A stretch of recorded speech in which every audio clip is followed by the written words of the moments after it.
తురుకు రమేష్ అన్నకు, ఏసురెడ్డి అన్నకు, ఎమ్మెల్యే గారికి ధన్యవాదాలు.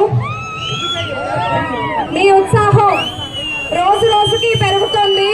ఏ ఊరు వెళ్ళినా, ఏ గ్రామం వెళ్ళినా రోజు ఉత్సాహం పెరుగుతోంది. అందరూ ప్రచారంలో చాలా స్వతహాగా పాల్గొంటున్నారు. ముఖ్యంగా మహిళలు, యువత నా వెన్నంటే ఉంటున్నారు. మీ అభిమానాన్ని నేను ఎప్పటికీ మర్చిపోను. అభివృద్ధి రూపాల్లో మీ రుణం తీర్చుకుంటాను. మీ ఇంటి అమ్మాయిగా వచ్చాను, గొట్టిపాటి వారి వారసురాలిగా వస్తున్నాను. తెలుగుదేశం పార్టీ అంటే అభివృద్ధి, అభివృద్ధి అంటే తెలుగుదేశం పార్టీ. ఇప్పుడు తెలుగుదేశం పార్టీకి జన సైనికుల శక్తి ఉంది, బీజేపీ వాళ్ళ సహకారం ఉంది. ఎన్డీఏ కూటమి ఏర్పడుతుంది. దర్శిలో మనం గెలుస్తాము. అరాచక పాలనను దింపి అభివృద్ధి పాలనను గెలిపించుకుందాము. మా తాతగారు గొట్టిపాటి హనుమంతరావు గారు, మా నాన్నగారు గొట్టిపాటి నర్సయ్య గారు, అలాగే ఓటమి లేని నాయకుడు మా బాబాయ్ గొట్టిపాటి రవి గారు ఎప్పుడూ ప్రజాసేవలోనే ఉన్నారు.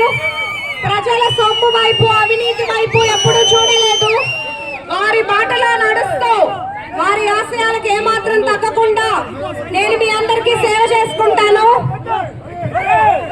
కొన్ని సంవత్సరాలుగా ఇక్కడ పట్టి పీడిస్తున్న తాగు నీటి సమస్యకి ఒక శాశ్వత పరిష్కారం చూస్తాను. చంద్రబాబు నాయుడు గారి నాయకత్వంలో ప్రతి ఇంటికి కుళాయి పంపిస్తానని హామీ ఇచ్చారు. అలాగే సాగునీటి సమస్యలకి, విద్య వైద్య రంగాల్లో అభివృద్ధికి, రవాణా రంగంలో అభివృద్ధికి, మిగతా మీకు ఏ సమస్యలున్నా స్థానిక సమస్యలకి నా వంతు కృషి చేస్తాను. నన్ను మీ ఇంటి అమ్మాయిగా, ఒక అక్కగా, చెల్లిగా, కూతురిగా, మనవరాలిగా ఆదరించి సైకిల్ గుర్తుకు మీ ఓటేసి నన్ను ఎమ్మెల్యేగా, ఎంపీగా మాగుంట శ్రీనివాస్ రెడ్డి గారిని గెలిపించమని కోరుకుంటున్నాను. జై పవన్ కళ్యాణ్, జై చంద్రబాబు, జై మోడీ. ధన్యవాదాలు. మరిన్ని వీడియోస్ కోసం ఛానల్ ని సబ్స్క్రైబ్ చేయండి. లేటెస్ట్ అప్డేట్స్ కోసం వాట్సాప్ ఛానల్ ని ఫాలో చేయండి. అండ్ లింక్ డిస్క్రిప్షన్ లో ఉంది.